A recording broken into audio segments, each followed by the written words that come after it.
Buenas noches, comunidad de Macondo. ¿Cómo están este jueves? Aquí empezamos este nuevo episodio de Macondo. Vayan conectándose al canal de Caras y Caretas y pasen esta horita de análisis latinoamericano con nosotros, que de vuelta estamos aquí, todo el equipo reunido. Bueno, varios acontecimientos relevantes sucedieron esta semana. En primer lugar, se cumplieron los 50 años desde el golpe militar argentino que dio lugar a la dictadura más sanguinaria, más oscura de su historia y de quizás de la historia incluso de toda América Latina. Sus herederos gobiernan el país hoy, traen las mismas recetas económicas que entonces, pero lo que es más preocupante a estas alturas es este revisionismo que era imposible de creer en una Argentina que ha tenido uno de los procesos de memoria histórica más ejemplares del mundo, que son un ejemplo para muchos países. No sé si han visto este asqueroso vídeo que publicó el gobierno argentino de una hora aproximadamente, que resume a la perfección esta política de la verdad completa, un fenómeno muy peligroso que tendrá sí o sí consecuencias. Con nosotros, como todos los jueves, está hoy Marco Teruggi, cuya familia es víctima directa del terrorismo de Estado argentino, así que hoy su testimonio es más necesario que nunca. Y hablaremos de Argentina y hablaremos también de Cuba, a donde ha llegado estos días la flotilla de la ayuda humanitaria en un acto de solidaridad más que necesario, casi ya desesperante en un momento en el que la isla está siendo asfixiada frente a los ojos de todo el mundo, cuyos, bueno, países integrantes de este mundo, ¿no? Algunos parecen esperar con ansias este momento de implosión y otros miran para el otro lado para no tener que ayudar de verdad, arriesgando su propia estabilidad. Entonces, muchas cosas que analizar a la espera de este barco ruso con petróleo que tendría que llegar a finales de marzo. Seguimos su trayectoria, pero no se sabe si va a terminar rompiendo este cerco.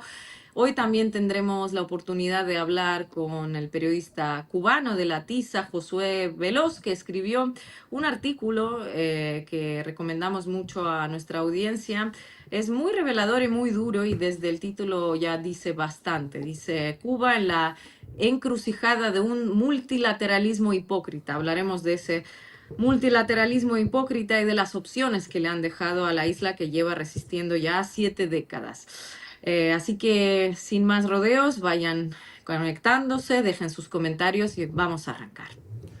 Buenas noches, Ina, buenas noches, Marco Teruggi, buenas noches a toda la comunidad de Macondo y a todos los que nos estén mirando en cualquier parte de América Latina. Recuerden suscribirse al canal.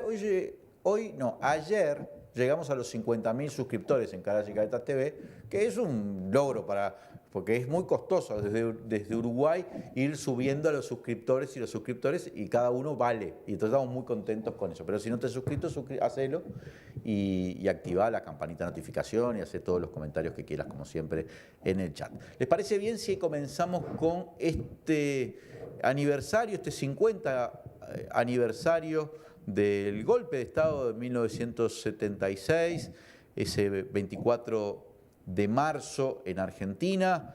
La Junta Militar, conformada por Jorge Rafael Videla, por Macera, por Agosti, detuvo a Isabel Martínez de Perón, a Isabelita, y comenzó esta dictadura feroz, indudablemente feroz, que gobernó Argentina hasta el año 1983 y que tiene un saldo, una cuenta sangrienta, un saldo de 30.000 desaparecidos, pero además una cantidad enorme de personas que estuvieron condenadas al exilio, a la prisión, incluyendo además este otro latrocinio que fue y es el robo de bebés a muchachas que tuvieron sus hijos en cautiverio, que tenían hijos muy pequeños cuando fueron detenidas y desaparecidas, de los cuales todavía se están encontrando, se siguen buscando y aparecen. Todos los años va apareciendo uno, dos, algunos, pero todo el tiempo, por esa labor incansable que llevan los organismos de derechos humanos, encabezados por las abuelas, madres de Plaza de Mayo, también los hijos, buscando ahora a los nietos. Hubo una manifestación, siempre la hay, el 24 de marzo, pero me pareció extraordinaria, o sea, muy multitudinaria. Decir esto en Argentina es decir mucho, porque habitualmente son multitudinarias, pero he visto algunos conteos de cálculos, estimaciones de la gente que se reunió en la ciudad de Buenos Aires, en Plaza de Mayo y sus alrededores, las diagonales, que hablan de más de 1 millón de personas. Y debemos considerar además las otras concentraciones y movilizaciones en el resto del país, porque en Argentina las hubo en todas las provincias, en todas las capitales y en otra cantidad enorme de ciudades. Marco, te convoco para que des un panorama sobre esto y lo que has podido conocer de compañeros y compañeras que están por ahí, porque me parece a mí, lo he manejado esta semana, hay una sensación de que algo se quebró, ¿no? Venía como el gobierno negacionista y ultraderecha de Milei, venía como muy estable a pesar de todo, pero en las últimas semanas, por varias razones, yo creo que desde la reforma laboral empezó como un quiebre con la sociedad ya medio definido, y esto tal vez un poco lo está mostrando también en la marcha del 24 de marzo como un momento donde eso se manifieste. Marquito. Bueno, voy por partes. Primero una reflexión personal. Yo pasé, bueno, estoy acá en México, ¿no? Entonces no estuve ahí en la plaza. Y qué importante es estar en la plaza. O sea, qué importante es para estas fechas estar en un ámbito colectivo que te acompañe, te aupe, te colectivice, ¿no? Es como muy diferente vivir una fecha con todo este peso simbólico, de alguna manera en la soledad, que en una plaza con 1 millón de personas. Y de ahí, no, digo porque lo viví en carne propia, como la sensación de estar lejos, ¿no? Y de que hay algo que no está, y que la memoria es un ejercicio y el exorcismo de todo ese dolor que se construye colectivamente.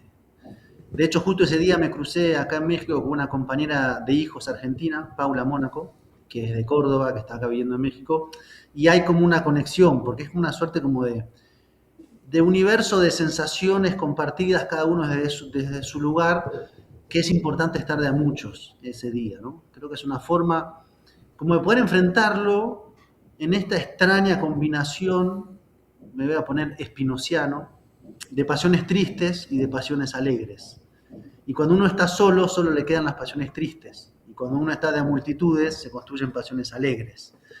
Y es necesario, ¿no? Entonces, primero que bueno esa movilización tan pero tan grande, en un día como hoy, que uno se pone muy pensativo, bueno, como hoy como fue el martes, porque en realidad lo que pasó es que hay un inmenso trauma en la sociedad argentina.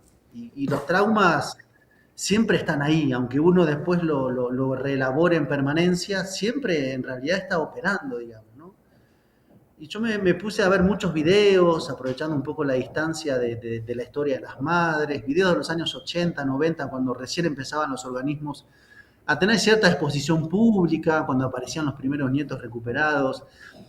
Y la verdad, digamos, lo que han hecho los militares en Argentina es, por lo menos para la región de Sudamérica, incomparable, digamos. O sea, el nivel de saña, de horror y de planificación de todo eso que hicieron en nombre de la moral, Cristo y Occidente, no tiene nombre, digamos, ¿no? Incluso, y lo conecto ahora ya más al campo político actual, esta idea de que intenta plantear la derecha de, bueno, pero era una guerra. Bueno, supongamos que era una guerra como dicen ellos. ¿En qué guerra empezás a secuestrar chicos? ¿En qué guerra empezás a electrocutar mujeres, hombres, robar las casas? O sea, es tanto el nivel digamos, planificación del horror que intentaron hacer para que permeen diferentes generaciones, que eso está ahí. ¿Qué es lo que me alegró además de la multitud? Que el gobierno quedó fuera de juego, digamos. O sea, sacó este video que mencionaba Ina, pero es un video que la verdad muy poca gente le dio importancia. Comparado al año pasado, al año anterior, que sí el gobierno había logrado generar un poco este efecto de indignación, de miren lo que decimos y reaccionen a lo nuestro. Ahora fue como, bueno, no sé, el gobierno va a sacar su videíto, la verdad no importa mucho.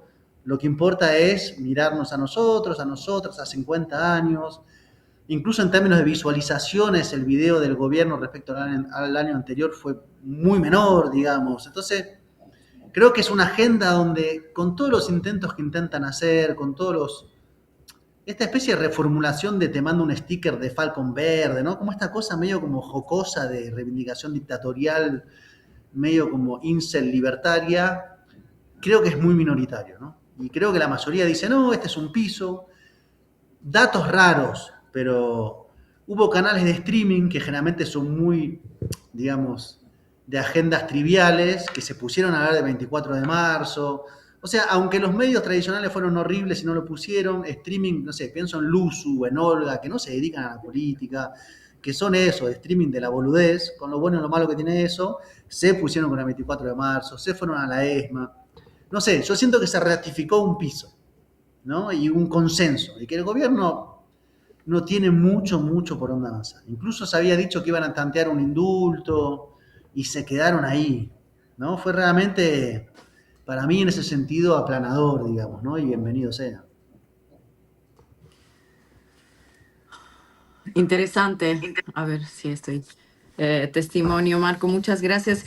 Lo que decía Leandro, que algo se quebró, y más bien quería preguntarle a Marco, reflexionar todos juntos, porque efectivamente da la sensación, viendo estas imágenes de toda la cantidad de gente que estuvo allí, ¿no? Todos los amigos que han dicho, vamos nosotros, vamos los abuelos, los padres, los niños, van todas las familias a la marcha. Que esta parte del programa político de Milei no está calando, ¿no? Que después uno ve la cantidad de gente reunida y dice, pero ¿cómo luego ganan? ¿Cómo existen? ¿Cómo es posible que existan medios que existen en Argentina? ¿Cómo están revalidando en las elecciones sus escaños? ¿Por qué una cosa convive con la otra, ¿no? ¿Se quebró o esta idea está ya tan instalada efectivamente por ese proceso de memoria histórica que han tenido en Argentina que ahí no penetran? Esa es como la pregunta, porque al lado tienes las recientes elecciones en las que no se quebró nada y las políticas que hablan por sí mismas, y tampoco vemos como una implosión dentro del país, el país en la que digas que, bueno, este gobierno se va a caer, ¿no? O sea, hay como una suerte de apoyo o un mutismo frente a lo que se está haciendo y un consenso nacional muy potente en este sentido, pero solo en este sentido. ¿Me equivoco? ¿Es así? ¿Cómo lo ven? ¿Querés, Leandro? Yo pienso que para mí no hay que sobreestimar el valor primero de la... Voy a tratar de enganchar una serie de hechos que concluyen con esta manifestación. Pero primero, no hay que sobreestimar el valor de esa elección de medio término. Porque si 2 semanas antes de la elección de medio término había sido, ¿te acordás? ¿Qué fue? Unas PASO, no me acuerdo. Lo cierto que había... No, fue la elección en la provincia de Buenos Aires, que había marcado una derrota contundente de la propuesta de Milei, que nos permitía a casi todos anticipar que probablemente la elección de medio término le fuera muy mal. Hubo en ese momento una intervención absolutamente injerencista, descomunal de los Estados Unidos para torcer esa elección. Con plata, con 40.000 millones de dólares. Recuerden la amenaza de caos. Donald Trump directamente metido en la campaña. Podemos decir, eso no significa que Milei no tuviese un apoyo muy importante. Lo tiene, o lo tenía, pero para mí esa acción, esa postura del gobierno de los Estados Unidos fue determinante en el resultado electoral. Entonces, ¿a qué voy? Estimemos ese resultado electoral también considerando en qué circunstancias se da. Porque se da en un país que está entre una especie de debacle económica y viene Donald Trump y pone la guita para zafar de esa debacle diciéndole, pero es un apoyo directo al candidato y si no la retiro, y van de nuevo a la debacle. Así fue eso, en esos términos. Entonces, a partir de ahí, es cierto, vive una suerte de veranillo de impunidad Milei. Y lo utiliza para hacer lo que ha venido haciendo habitualmente la derecha, la ultraderecha, cuando tiene ese veranillo. Impulsa una agenda extraordinariamente reaccionaria en el Congreso y la verdad que cuenta con ese nuevo Congreso que se conformó en la elección de medio término, que ya era más favorable que el que venía antes, y además con una enorme cantidad de legisladores que funcionaron como tránsfugas, ¿no? O sea, le dieron votos por fuera de sus partidos políticos, ¿no? Incluso de legisladores del peronismo. Entre esas cosas aprueba la reforma laboral o la cambio de la ley de la edad de imputabilidad, pero el tema de la reforma laboral. Para mí la reforma laboral no tiene ningún respaldo social en Argentina. Lo tienen redes sociales, lo tienen los medios, pero estoy convencido de que los números de aprobación de ese proyecto, y sobre todo no el título del proyecto, sino las medidas que ahí incluye, las 14 horas, pagarte de la manera, eliminar la indemnización por despido, entonces, no lo apoya la sociedad argentina, no lo apoya, por lo cual tiene un costo político que puede ser difuminado en cierto momento por los medios de comunicación, por la estrategia de propaganda, pero que al final se manifiesta. Y llegamos a este último mes, donde se va a dar esta movilización, donde hay un desmoronamiento, primero porque avanza mucho la causa Libra, cuando se filtra, Marco creo que tiene bien presente esto, el celular del operador Novelli. Realmente es escandaloso, pero además no lo filtra medios opositores directamente, como yo sé, no es que lo filtra Página 12, Futurock, no, sale Alconada Mon en La Nación, día por día, pero lo masacra. También Ari Liyalat en el Destape, pero ahí podríamos decir más opositor, pero es muy contundente se demuestra que tiene un sobresueldo, que lo tiene desde hace muchos años. Todos los fenómenos del caso Libra son escandalosos. Y a la vez se da lo de Adorni, que también, yo no sé si no le está costando el cargo en estas mismas horas a Adorni. Hay como rumores de que renuncia, de que no renuncia. Entonces, me parece que hay toda una trama de corrupción que empieza a salir a la luz, ahora sí muy fuertemente, y además lo hace en ese contexto de aprobar una agenda muy reaccionaria que no tiene respaldo social y se está desmoronando sus niveles de apoyo. Yo no digo que no tenga apoyo, pero la movilización del martes habla de mucha gente. Es mucha gente, 1 millón de personas, ¿eh? Es mucha gente, incluso en Argentina. Entonces, me parece que hay una sensación, por lo menos con la gente que hablaba yo, de repente también hay un poco de microclima en esto, bueno, hay un lugar. ¿Se acuerdan cuando pasó el 2x1? ¿Te acordás, Marco? La movilización del 2x1 que salió Gioja era el gobernador aquel de San Juan y dijo, hay 2019, en el sentido de que se podía competir con Macri. Bueno, yo hablaba con gente diciéndome, bueno, ahora sabemos que hay un 2027, o que es un problema, cómo se construye la oposición, cómo se logra sintetizar esto en una opción electoral con respaldo, bueno, todo eso es dificilísimo, ¿no? Pero me parece que hay un clima que es distinto. Hace unos meses era como, va a gobernar 8 años, 14 años va a gobernar, con sus locuras. No sé si es así hoy.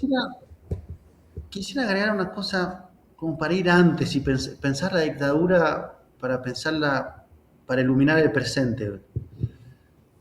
O sea, la dictadura tuvo un dispositivo de terrorismo de Estado, una aplanadora, una máquina de producir temor y terror, pero a su vez tuvo una zona de consenso, ¿no? Siempre está cómo se coaliza la coerción y el consenso, que en este caso no es coerción, es terrorismo de Estado y genocidio, pero quiero decir, eso también convivía con una parte de consenso, que de hecho el consenso dura un primer momento, bajo la promesa del orden, bajo la promesa de un país donde ya no haya, digamos, supongamos violencia política, y bajo la posibilidad del acceso a dólares baratos, entre comillas, ¿no? Entonces, digamos, la dictadura tuvo todo este dispositivo de terror y un dispositivo de construcción de un relato, de políticas económicas, que creo que es importante porque si no uno piensa a la dictadura solamente en su faceta represiva y no en su faceta de construcción de consenso. ¿Qué hay en la sociedad argentina? ¿Dónde radica el enano fascista que de vez en cuando termina aprobando una salida autoritaria? Digo para hacer un poco como la mirada, que es el enano fascista, si quisiéramos decirlo así, que hoy aprueba a Milei, o que votó a Milei, digamos, no está mal un poco autoritarismo, ¿no? Que es un problema, pero está ahí. De hecho, Julia Rosenberg, historiadora que Leandro la entrevistaba el otro día, hizo muy interesante un análisis de la dictadura, dijo el lado nocturno, que es el lado represivo, y el lado diurno, que es la construcción de política pública, de política exterior, de discurso, de cómo construía su propio relato de a qué había venido la historia. Y todo eso a veces se ha como puesto un poco de lado para mostrar la necesidad de evidenciar todo el horror producido. Pero sin esa otra parte y sin la política neoliberal que los primeros 3 años produjo una suerte de veranito de dólares, que es la película Plata Dulce, no se entiende como un montón de gente también miró para otro lado y se hizo la boluda, digamos, y se iba a Miami. Entonces convive en el tiempo Plata Dulce con la Noche de los Lápices, ¿no? Que es la desaparición de los estudiantes secundarios. Hasta que se rompe la plata dulce, empieza a salir a la luz la corrupción, el desastre, guerra de Malvinas se desmorona y hay la salida. Pero quiero decir, aún lo peor que nos pasó en la historia del siglo XX tuvo una parte de consenso. Por eso quiero decir que es lógico también que Milei tenga una parte de consenso. Que para uno que está de este lado, por así decirlo, es como, ¿cómo puede ser? Pero cuando hablas con la gente sigue, digamos, una parte diciendo, bueno, enfrente que hay que darle un tiempo más, ¿no? Pero ¿qué plata dulce da Milei ahora mismo? Salvo por carry trade a los que se hacen exportadores, ¿no? Y que no es una cuestión fácil. Hay una plata dulce. De vacaciones, te puedes ir a Brasil, te puedes ir a Miami, es barato, por respecto a la relación peso-dólar. Para importar es más barato. Y para los sectores populares, los más jodidos, ha mantenido, por ejemplo, la asignación universal por hijo, de hecho la ha aumentado. Que es como, si se quiere, el piso, abajo de ese piso ya no queda nada, digamos, ¿no? Entonces, eso no lo tocó, mantuvo esa franja para la parte más vulnerable. Y para esa clase media, media bajita, te ofrezco vacaciones en Miami o en Río de Janeiro o importar a través de Amazon, ¿no? ¿Hasta dónde aguanta? No está para nada claro, yo creo que poco. Pero sí genera, ante la memoria de la inflación y de alguna idea esta imagen del país encerrado sobre sí mismo, que no pueden importar, no tienen nunca dólares, una suerte como efecto sedante. No sé cuánto dure. Es la neurosis argentina, que la trajo la dictadura, porque antes de la dictadura el dólar no era un tema de debate. Y ahora cualquier argentino o argentina, desde que nace hasta que muere, sabe cuánto está cotizando el dólar, digamos. No sé, en Uruguay no es así, en Rusia no debe ser así, esa cosa de la dólar obsesión. ¿Cuánto está? ¿Cuánto está? Quiero, compro, vendo. No, yo no tengo ni idea. Sé cuánto sale el ¿Ven? dólar en Argentina, también sé cuánto sale en Uruguay, pero no sé cuánto sale en Rusia. Pero igual me Yo refiero tampoco lo sé ahora mismo, los pero mismos, los números, los números de aprobación, no es que importen mucho, pero algo reflejan, porque por ejemplo ayer salió una encuesta anteayer de presidentes latinoamericanos. Creo, no me acuerdo si la de Latino Barómetro, quién. Y bueno, muestra que la caída más importante que se da es la de Milei, ¿no? Hoy en la propia Argentina salió la encuesta de aprobación y desaprobación de figuras y se ve que Milei tiene un 63% de desaprobación. Son números muy altos. Yo no estoy diciendo que se vaya a registrar electoralmente. Creo que está pasando por una etapa, por un momento político. Esto es lo que dicen los propios analistas, ¿no? Y el escándalo de Adorni, Desde el escándalo 2023 de Adorni hasta es eso. ahora es el piso de su...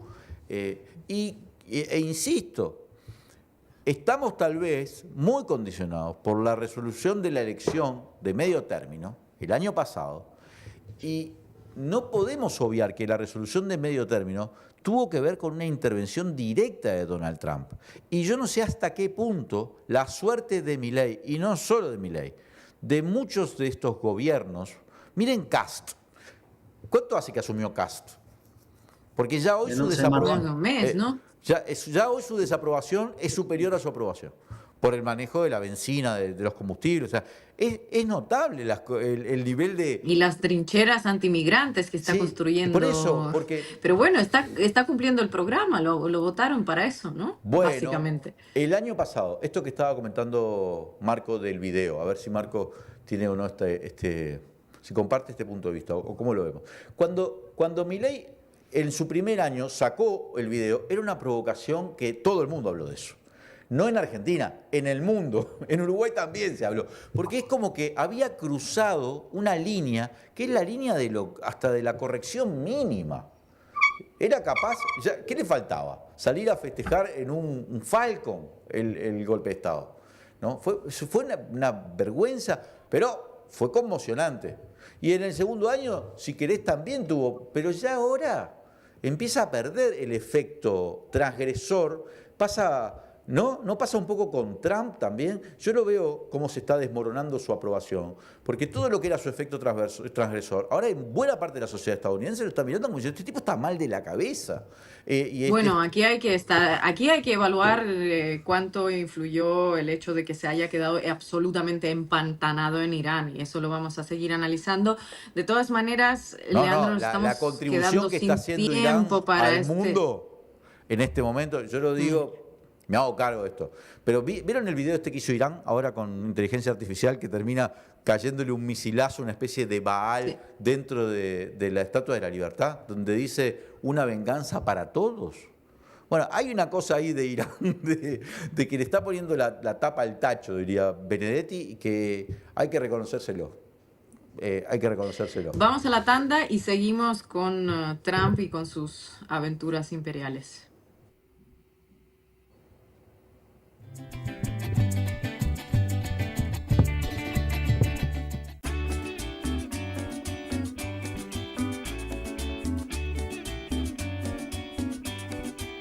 Ay, si no te gusta cuánto daño causa la guerra, si no soportas cuánto han perfumado esa mierda, vamos a juntarnos para darle con todo. Mira que por tantos amores merece luchar. Ay, si no te gusta cuánto daño.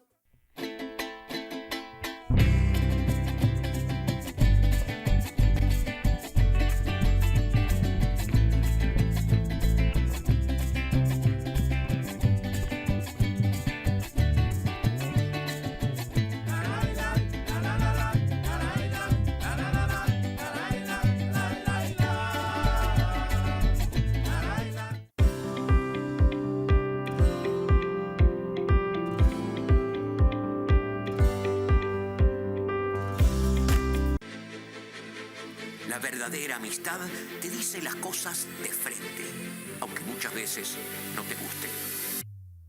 Porque tiene la honestidad por virtud y es auténtica. Prioriza la confianza por sobre todas las cosas.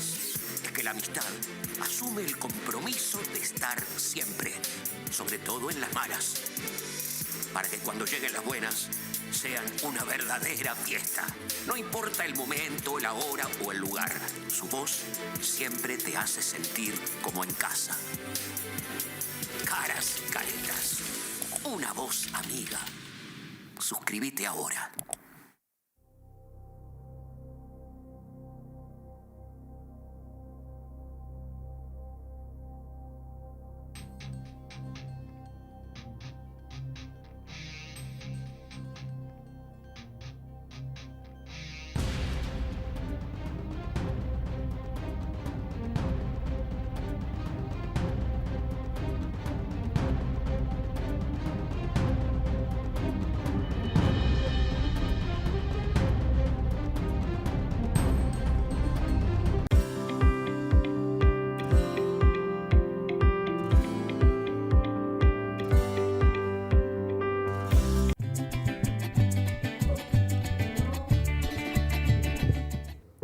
Bueno, volvemos con Macondo. Gracias a todos y todas los que nos están acompañando. Y vamos a hablar ahora de la situación que se está viviendo en Cuba, bajo este asedio petrolero que comenzó junto al bloqueo naval a Venezuela ya a fines del año pasado, ponerle a partir del mes de septiembre, pero que se agravó mucho después del secuestro de Nicolás Maduro el 3 de enero y ni hablar a partir de la orden ejecutiva de Donald Trump el 29 de enero.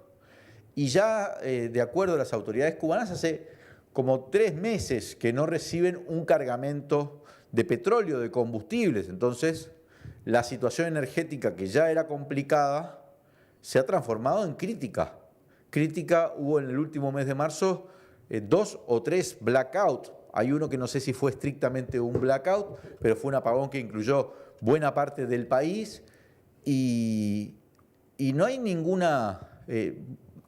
todo el mundo está viendo a ver qué pasa con este petrolero ruso, el Anatoly Kolotkin, que en principio se está dirigiendo hacia Cuba y de hecho ayer hubo declaraciones del ministro de Energía ruso dando a entender que están enviando combustible, pero hay que ver si llega o no llega. Ya ha habido otros petroleros que se han desviado, petroleros no de bandera rusa estrictamente, pero con petróleo ruso, sancionado, como dicen, por los Estados Unidos.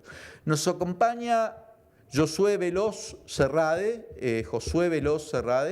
que forma parte del colectivo que publica La Tiza, un medio cubano donde analizan, discuten la peripecia de la Revolución Cubana. Tenemos contacto con él y que escribió hace pocos días un artículo, a mí me pareció muy interesante, lo comentábamos con Ina también, un artículo que se llama Cuba, la encrucijada de un multilateralismo hipócrita. Y a mí me pareció muy interesante porque plantea o pone la situación cubana en el contexto de una geopolítica donde realmente se evidencia la soledad con la que tiene que afrontar la isla este bloqueo petrolero. Soledad que incluye además a los gobiernos también progresistas o con posiciones contrarias a los Estados Unidos, porque el nivel de extorsión, de chantaje o de presión que ponen los Estados Unidos ha cortado el flujo petrolero. ¿Puede ser acaso eso compensado con otro tipo de ayudas que han sido muy importantes? Por ejemplo, las ayudas humanitarias que ha enviado México, que está enviando Brasil, China, pero sin petróleo.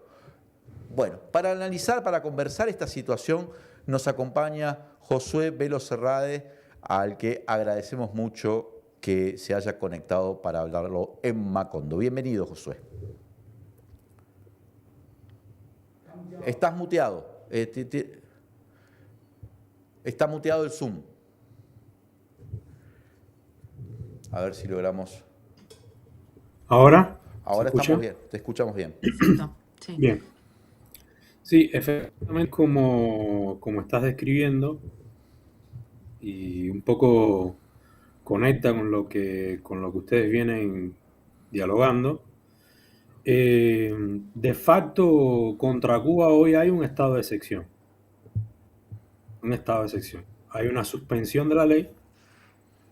Si uno incluso lo piensa desde Agamben, hay una suspensión de la ley, pero hay un territorio, una zona, que esa suspensión de la ley misma crea que se le impone a un país. La política del bloqueo históricamente siempre fue una política de excepción, porque nunca fue un problema bilateral. Ustedes han visto que muchas veces se utiliza el término de embargo. En el fondo, un poco, llamarle embargo es para ofendernos a los cubanos. Es una forma sutil de ofensa, porque no es un problema bilateral. Ha sido siempre una política dirigida a Cuba y contraria a todo aquel país o estado que quiera tener un tipo de relación normal, de respeto con Cuba. Y hoy, en estos momentos, nosotros interpretamos que una parte de ese gobierno de estado de excepción que se ha impuesto a la región y a una parte importante del mundo, ha decidido que es el momento de destruir a Cuba. Que quizás no se les presente otro momento en la historia como este para lograr lo que siempre han querido, que es destruir el proyecto histórico de la Revolución Cubana. Y todo lo que eso implica en términos simbólicos para la lucha de los pueblos, para el deseo de una alternativa, de una sociedad diferente.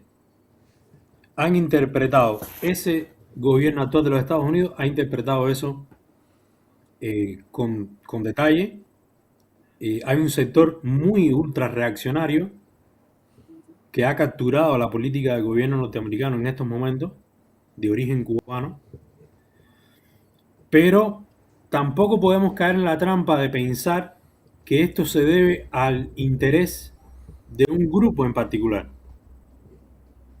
Porque hay sectores dentro de la clase dominante de los Estados Unidos que, aunque no lo dice o desprecie las formas de Trump, en silencio, bueno, ¿y si nos resuelve el problema? ¿Y si nos hace el trabajo sucio? ¿No? Entonces, en ese sentido, nosotros también decimos, no se puede pensar el escenario actual que está viviendo Cuba de asedio y de bloqueo en condiciones, por ejemplo, en estos momentos hay más de 90.000 pacientes que esperan por operaciones, que han tenido que cancelar sus operaciones. Un sistema hospitalario que venía con muchísimas dificultades propias de la crisis, la pandemia, que nunca se pudo recuperar. Y en estos momentos estamos viendo una situación que ha tensionado al máximo la vida cotidiana. Al mismo tiempo que se hace eso, permanece la narrativa del Estado fallido. Es decir, a Cuba se le impide acceder a lo más mínimo y al mismo tiempo el Estado es un Estado fallido. Josué, Más perverso y muchas cínico gracias. no puede ser el escenario en ese sentido. Sí. José, muchas gracias por estar aquí. En primer lugar, también agradecerte este artículo, es brillante, lo recomiendo a todos los que nos siguen. Tú tendrás familia en Cuba, sabrás cómo está la situación en estos momentos. Nosotros lo estamos siguiendo desde donde nos encontramos permanentemente. Y yo no sé, yo estoy lejos y te quiero preguntar a ti cómo están los ánimos ahora en la isla, porque una sigue las noticias, sigue lo que se publica, ve que llegó la flotilla, ve a Silvio Rodríguez agarrando una AK, preparándose para resistir. Y tú mismo dices, la resistencia heroica sin combustible, ¿no? Se convierte en la resistencia agónica. Dime tú cómo son los ánimos de la gente que está en Cuba, porque yo tengo la sensación de que es efectivamente en muchos años quizás el momento más doloroso en la que la resistencia empieza a ser efectivamente agónica. Entonces, ¿cuál es la, los ánimos de la gente que está ahí frente a todo lo que pasa, cómo se sienten y cuál es el plan? Sí, hoy hay un escenario realmente, en la vida cotidiana está tensionada al máximo, como les decía, con carencias de cuestiones muy, muy básicas, muy concretas, fundamentales para reproducir la vida. Eso ha calado también en el estado de ánimo de la población, lógicamente, y en algún punto ellos lo saben, es decir, el imperialismo sabe que efectivamente esta situación genera un estado de descontento, también de desesperación, que produce lógicamente un quiebre en la vida cotidiana, que eso lo estamos viviendo hoy, se ha acelerado al máximo. Ustedes han podido ver también porque está ocurriendo, han ocurrido expresiones de descontento popular que aparecen en distintas partes de la isla, pero es muy importante lo que podamos hacer hoy en términos también de poder desligar ese descontento de lo que son las responsabilidades históricas del proceso revolucionario, de cuestiones que nosotros incluso internamente tenemos que resolver por nuestras propias, desde nuestra propia condición soberana, de salidas que tenemos como proyecto soberano, tenemos que distinguir con mucha precisión eso de lo que se está generando por esta situación de cerco, de excepción sobre Cuba, que no es posible si no hubiese al mismo tiempo una complicidad indirecta del mundo y de bloques geopolíticos, ya que ustedes mencionaban el artículo, de bloques geopolíticos que supuestamente venían a disputar un nuevo orden. Los BRICS fueron pulverizados. Irán fue invadido en medio de un proceso de negociaciones. A Cuba se le está aplicando una especie de método Gaza de baja intensidad frente a la comunidad internacional, frente a la impotencia del orden internacional. Por eso yo decía también en una conversación con unas compañeras y compañeros recientemente, yo les decía, no le estaremos hablando a un orden internacional que ya no existe. Pero esa es otra pregunta que tenemos que hacer. Si realmente los foros, esas reuniones diplomáticas que hacemos cada cierto tiempo, le estamos hablando a un orden que está vivo o a uno que ya murió. Porque, y ahí conecto nuevamente con tu pregunta sobre la desesperación y sobre el estado de ánimo del pueblo cubano. No es que Cuba puede ser invadida, yo lo dije recientemente, Cuba ya fue invadida, está siendo invadida. Nosotros estamos viviendo un escenario de guerra, en la cual, un escenario donde la caída de las bombas, como comentaba con unos compañeros recientemente, no necesariamente es cuando comienza la guerra, por lo general es cuando terminan. Entonces, en ese sentido, efectivamente, ellos apuestan a la disolución de algo mucho más profundo que cualquier otra cuestión coyuntural que nosotros pudiéramos estar discutiendo. La disolución de la nación misma. La disolución de la habilidad de una nación soberana que elija su propio destino. Entonces, en ese sentido, la desesperación es máxima, está tensionada la vida cotidiana y hay cuestiones que para romper esta situación estructuralmente, como yo digo, no coyunturalmente, hay cosas que dependen de Cuba y hay otras que no dependen de Cuba. Probablemente estamos en el momento en que más cosas no dependan de nosotros, de nuestro propio esfuerzo. Porque esto es importante decirlo también. Estados Unidos, Trump, el imperialismo, pero esta fase en particular tiene un método de negociación completamente diferente. No es negociación en los términos que nosotros conocemos tradicionalmente, que se llegan a acuerdos, que se establece una mesa, que se respeta a la otra parte. Acá estamos hablando de algo que se le llama negociación, pero en el fondo es sometimiento. Que el otro deje de existir, que deje de ser soberano.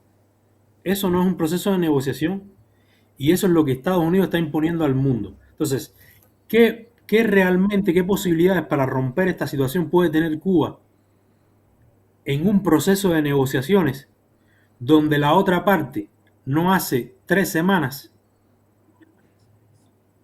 mató a casi todo el equipo negociador de un país soberano y lo invadió?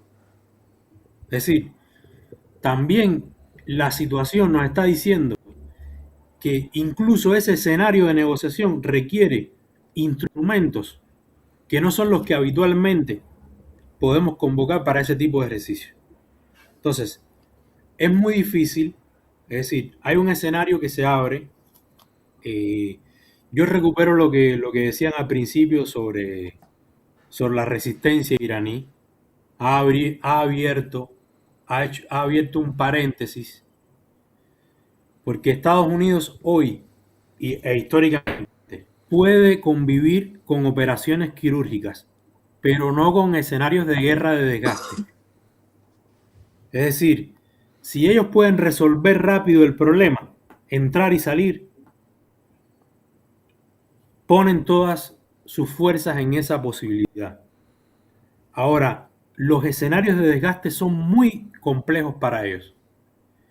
Algo que ha ocurrido en Irán. En Irán se ha desencadenado una resistencia más allá de todas las discusiones que uno pueda tener con el proyecto histórico de la Revolución Islámica. En términos de resistencia soberana, abrió ahí un paréntesis que Estados Unidos no planificó, no esperó. Josué, Eso nos abre a nosotros dos posibilidades, a mi juicio. Una, se modifica el escenario geopolítico a favor del sur global, que ese sería el mejor escenario. Dos, la bestia se va herida al Oriente y quiere por todos los medios una victoria que le pueda mostrar al mundo y a su base electoral. Pero tiene que ser una victoria rápida. Por eso, algunos de nosotros modestamente decimos que el mejor escenario, la mejor carta de negociación que tiene Cuba no son las concesiones, sino el costo de una invasión. El imperialismo tiene que Josué, recibir todas las señales de que un escenario de invasión, por duro y difícil que sea hablar de esto, el escenario de invasión para ellos tiene que ser el peor escenario. Porque hoy estamos operando con la lógica del estado de excepción. Yo quiero volver sobre esa cuestión. No es un momento donde Cuba podría decir, bueno, llegamos a una mesa de negociaciones, establecemos estos puntos, estas reformas, estos cambios. La lógica que está mostrando la otra parte es que quiere el sometimiento. No quiere que parezca que ese escenario de negociaciones conduce a que Cuba permanece su dirección histórica, su conducción política, su sistema político. Entonces, yo te diría, en esa pregunta que me hiciste, que me parece muy importante, ¿cuál es la salida para este escenario? Bueno, hay una salida que no depende de nosotros, depende de movimientos geopolíticos importantes, de actores que hasta este momento se han declarado preocupados y consternados, pero que en la práctica no han roto estructuralmente con ese cerco geopolítico. Ustedes hablaban al principio del buque. Todos los días recibimos que si anda por tal lugar, porque lo otro que tenemos que ver en esta época es que el secreto desapareció. Ya saben cuándo sale algo de un lugar, por dónde va. Se genera hasta una especie de show cínico de aquellos que quieren Pero ver podría ser hundirse a Cuba. disuasorio ese buque, Claro, como pasó ahí con la se crisis de los abre, misiles, digo, porque si no, si te está siguiendo eso a los periodistas de New York Times, ¿qué sentido tiene mandar esos dos buques? Para mí, algo tiene que haber ahí. claro. Lo que pasa que Otra cosa ahí es para también, cuánto va a alcanzar ese petróleo, ¿no? sí, eso abre una ventana de tiempo, pero no resuelve la situación de fondo. pero Además, Josué, te quiero es hacer una importante, pregunta. Marco, sí, sí, decime, Sí, sí, adelante, adelante. dime, dime. Termina la idea y te hago la pregunta. No, no, te iba a decir que ahí se abre una ventana, pero nosotros también decíamos en el artículo, porque el artículo también es fruto de una reflexión colectiva del grupo, que uno después sintetiza. Pero nosotros decíamos, bueno, los buques tienen que salir, pero tienen que llegar, porque el efecto disuasorio se convierte en realidad en disuasión cuando llega, cuando efectivamente esos barriles están en Cuba, porque lo que nos estamos jugando es la supervivencia de la nación. Como yo le decía también a otros compañeros, nosotros también tenemos discusiones sobre el proceso de reforma en Cuba, tenemos discusiones profundísimas, en todas hay opiniones diferentes. Ahora, nosotros para poder hacer reformas en Cuba, para que Cuba pueda encontrar una alternativa a su crisis estructural, tiene que haber un país, tiene que haber una nación. Sin eso no podemos. Entonces, frente al imperialismo, nosotros tenemos que ser un as. Pero para eso es importante que los que envían los buques los hagan llegar, porque tienen la manera de hacerlo. Lo pueden hacer. Tienen el poder suficiente. Y mencionar la crisis de los misiles. ¿Qué ocurrió si volvemos a aquella crisis de los misiles? ¿Qué hubiese ocurrido históricamente si se hubiese aceptado la posición de Fidel en los 5 puntos? Fidel puso 5 puntos, la dirección de la revolución puso 5 Eso te iba puntos. a preguntar. Si tenemos Sí, que repensar la experiencia de la crisis de los misiles a estas alturas. efectivamente. Nosotros lo conversábamos en estos días. Ese repliegue, esas conversaciones que no fueron comunicadas a la parte cubana y que provocaron un daño en las relaciones durante un tiempo, llega hasta hoy. Porque efectivamente en esos 5 puntos estaba recogida la posición cubana de que Estados Unidos aceptara definitivamente Y ese condicionamiento lo arrastramos hasta hoy. Claro, Fidel dijo en aquella ocasión, cuando se cerró el acuerdo por los misiles, Fidel dijo, ustedes inspeccionan los barcos en alta mar, pero no inspeccionan los barcos dentro de Cuba. Ustedes no inspeccionan el territorio cubano. Es decir, eso abrió un paréntesis. Ellos saben lo que se llevan, pero no saben lo que se queda. Pero además era una definición de el lugar del territorio de la nación cubana, donde dos grandes, donde dos poderosos llegaron a un acuerdo sin tomar en cuenta la parte cubana y lo que era nuestra solicitud. Y eso llega hasta hoy. Nosotros esta vulnerabilidad geopolítica, más allá de los aspectos culturales que tiene, y los aspectos regionales, sí, también tiene un elemento histórico. Yo coincido, eso es una cuestión que hay que revisar nuevamente. Pero sí, para nosotros queda claro algo, ningún proyecto popular, por valioso que sea, por profundo y puro que sea, sobrevive en soledad. Necesitamos nuevamente repensar cómo construir una retaguardia geopolítica del sur global, que no sea declarativa, porque si algo también ha demostrado Irán es que las declaraciones no duran nada. Lo único que el imperialismo le puede poner un límite hoy en su andar desenfrenado es una fuerte capacidad de resistencia, y también hay que pensar en nuestros sistemas de defensa regionales. Por eso yo decía también en el artículo, Lula dice, ¿podemos ser invadidos? Sí, efectivamente, puedes ser invadido.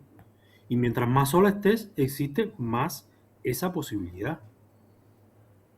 Porque hoy se están disputando los escenarios geopolíticos de otro modo. ¿Cuánto tiempo será de esa manera? Bueno, está abierto ese escenario. Pero no olvidemos que Trump, en términos geopolíticos, le está resolviendo a la clase dominante norteamericana elementos muy importantes que no pertenecen solo a la plataforma MAGA ni a la plataforma ultraconservadora. Son extensivos a la clase dominante norteamericana. Hay que pensar en eso también. Tampoco quedar atrapados de la ilusión de las elecciones de medio término. Vieron que hay muchos que se aferran a las elecciones de medio término. Cuando lleguen las elecciones de medio término, esto cambia. O cuando ya deje de ser el presidente, o si hay un impeachment, sin comprender la lógica estructural del sistema de dominación del imperialismo. Porque esta política de cerco que tiene hoy Cuba la aprovechó Biden también.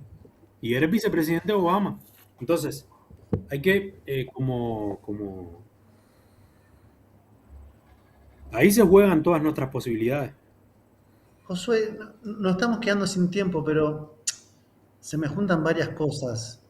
Primero el tema de la negociación, porque Trump también es un dirigente muy pragmático y transaccional, y lo demostró con el caso venezolano de forma muy gráfica, digamos, ¿no? A mí me interesa el petróleo, si ustedes están dispuestos a ceder su petróleo, negociemos y lo demás lo pateamos. ¿Cuba tiene algo para ofrecer en términos transaccionales de la lógica de Trump que no sea el poder político, que digamos es lo que no se puede negociar? Y dos, si no hay nada que negociar en el fondo, en esa lógica, ¿qué instrumentos tiene internamente Cuba para reoxigenarse en esta soledad y en medio de este asedio? ¿Los tiene? ¿Qué conejo puede sacar de adentro de un sombrero para producir una expectativa de futuro, producir alguna mejoría fáctica? Bien. A mí me gustaría precisar algo de lo que estás diciendo en términos de cuál es el tipo de negociación que impone Trump. Pero me parece importante, hay algo muy fino ahí. Hay ahí algo de ingeniería en el caos en Trump. ¿Por qué? Porque si uno observa cómo son los escenarios de negociación que él impone, tienen como elementos que se repiten. Primero, intentar dividir a quien negocia en una parte razonable y otra que no es razonable. Divide al adversario. Hay una parte del adversario con la que podemos conversar y hay otra con la que no podemos conversar. Y eso se convierte en una especie de tecnología de desestabilización del adversario. Incluso a nivel psíquico. Porque también el propio sujeto que está asediado por la vida cotidiana, por la desesperación, dice, bueno, tenemos que hacer algo para salir de esto. Y puede pendular hacia el elemento racional, que es hagamos lo que haya que hacer para que esto se modifique. Entonces, hay una metodología que es dividir al adversario entre alguien con quien puedo hablar y con quien no puedo hablar. Lo hizo con Venezuela y lo hizo también con Irán. Lo sigue haciendo hoy, sigue diciendo, ya eliminé a todos con los que, lo dice con otras palabras, pero eliminé a todos con los que no podía hablar y ahora estoy hablando con los que sí quieren llegar a un acuerdo rápido. Eso es narrativa, pero es también metodología de dominación y de negociación. Dividir al adversario y que eso el adversario lo internalice, que se quiebre internamente, que efectivamente en las fuerzas populares hay una parte que diga, tenemos que ponernos de acuerdo, hay que negociar, que diga, no podemos hacerlo. Ese intento de decisión psíquica que se traslada a la decisión política es una metodología. Entonces la están utilizando también con Cuba. Porque hay muchas operaciones en noticias, en trascendidos de las negociaciones, que buscan nuevamente instalar este clima del que yo estoy diciendo. Hay una parte con la que podemos hablar, que quiere llegar rápidamente a un acuerdo, y hay otra que no. Y en el medio acelero el tiempo, digo, si no hacen esto, van a desaparecer o van a ser destruidos. Entonces, en esa metodología ahí hay una trampa que hay que tratar de romper. Yo empezaría por ahí. Hay que tratar de romper esa trampa. No hay que caer en esa trampa en una mesa de negociaciones. Irán lo ha demostrado. Los soldados van a enviar tropas terrestres. Acérquense. Los estamos esperando.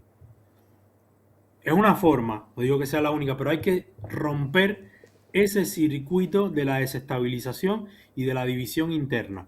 Porque eso opera también en el interior del pueblo que debe estar movilizado. O de la parte del pueblo que aún puede estar movilizado. Nos estamos quedando sin tiempo, pero la verdad que está muy interesante escucharte. Decías que hay muchas cosas ahora mismo en este momento que no dependen de Cuba y que la mayoría de las cosas, de hecho, dependen de otras potencias. Una visión desde Cuba, una visión realista, ¿no? Más que pensamiento ilusorio. ¿Qué podrían hacer verdaderamente Rusia, China, los bloques geopolíticos, Brasil, México, de verdad, más allá de mandar ayuda humanitaria, que recibimos, aplaudimos la solidaridad, pero evidentemente no es lo suficiente? ¿Qué podrían hacer en este momento geopolítico? Yo creo que hay dos tuviesen cosas. Voluntad. Primero, yo creo que hay dos cosas. Hay una primera que tiene que ver con ese escenario geopolítico que bien está señalando, que tiene que ver con romper el cerco, en principio de manera humanitaria y después de manera estructural. Hay que enviar el apoyo necesario y suficiente para que Cuba quede protegida de un escenario de invasión. A riesgo de ser bombardeado, sancionado, impuestos aranceles de 80% y demás. Independientemente. Tienen que asumir medidas fuertes estructuralmente contra el cerco de los Estados Unidos sobre Cuba. Y hay cosas muy concretas que pueden hacer y tienen a mano hacer. y las pueden hacer. Eso es lo primero. ¿Cómo eso se puede hacer? Bueno, eso supongo que lo pueden definir, pero lo pueden hacer porque lo han hecho históricamente, lo han hecho en otros momentos de la historia. Eso en un primer plano. Un segundo plano es el escenario interno. En este escenario creo que es un momento para escuchar mucho al pueblo. Hay que tratar de estar cerca del pueblo lo más posible. Generar estrategias para afrontar la crisis que apelen a la solidaridad. Como una compañera que le decía el otro día a mi papá, a veces nos estamos reuniendo solo para protestar porque no llega la electricidad, pero no nos estamos reuniendo para discutir alternativas a la crisis, alternativas populares, que inicialmente pueden ser un paliativo, pero que pueden constituir redes de solidaridad, que tienen que ver con alimentación, con cuestiones muy concretas, que a veces una parte de la población tiene y otra parte no, y generar esas redes de solidaridad interna, ¿no? Y hay un tercer elemento. Yo decía dos, pero me parece que hay un tercer elemento, que es la solidaridad de los pueblos. Porque esa soledad geopolítica de Cuba puede estarse experimentando, pero al mismo tiempo se ha desatado una grandísima solidaridad de todos los pueblos. Lo más que podamos hacer desde cualquier lugar del mundo en el que estemos es a toda persona que en algún punto se sienta afectivamente ligada al proyecto histórico de la Revolución Cubana es ¿qué puedo hacer para ayudar a Cuba hoy concretamente? ¿Qué puedo hacer? ¿Es un generador? ¿Es un panel solar? ¿Es alimentación?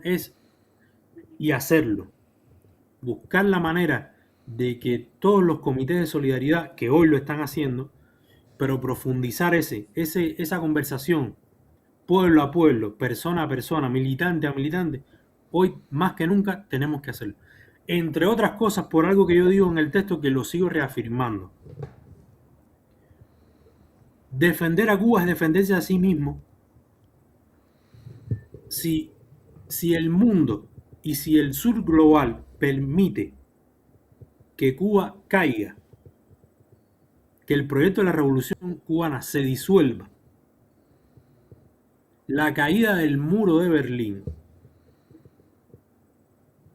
y ojalá no esté exagerando, en términos simbólicos y afectivos que son tan importantes en la esperanza y en la lucha política, el muro de Berlín será un leve recuerdo al lado de lo que va a significar la pérdida de Cuba para los pueblos del mundo. Incluso para esos mismos estados que pueden en algún momento calcular que al entregar al más débil se mantienen a salvo. No se mantienen a salvo, van por ellos. Tienen que saberlo. José, muchísimas gracias por esta entrevista. Lamentablemente nos hemos quedado sin tiempo. Clarísimo, compañero, mucho ánimo. Y a ver si te oyen allá, donde se toman decisiones políticas reales. Gracias. Gracias, Josué. Muchas gracias a ustedes. Y gracias a todos. Me quedé muy impactado. Me parece una intervención realmente valiosa. Está todo muy contaminado hoy, la discusión política, por la propaganda también y a veces por intervenciones. Esta de Josué, yo la había leído el otro día y digo, qué valioso, ¿no? Son discusiones que son puntos de vista y reflexiones que me parecen que todo el mundo debería tener presente. Bueno, Ina, Marquito. Nos vemos el jueves que viene.